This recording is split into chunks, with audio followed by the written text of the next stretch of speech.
Welcome! Ever wondered who liked you on Tinder without paying? Let's dive into the simple steps to uncover this secret. First, open the Tinder app. Make sure you're logged into your account. It's that simple. Next, swipe right on profiles that interest you. Engage with the community without any gold upgrade.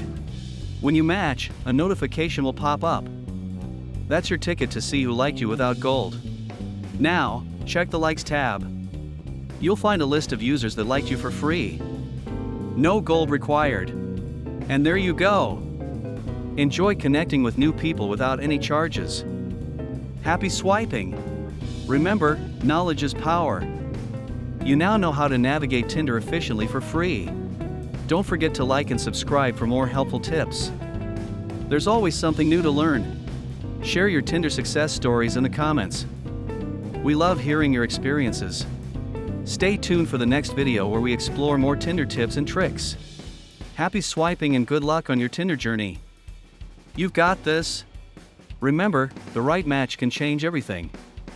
Enjoy the adventure.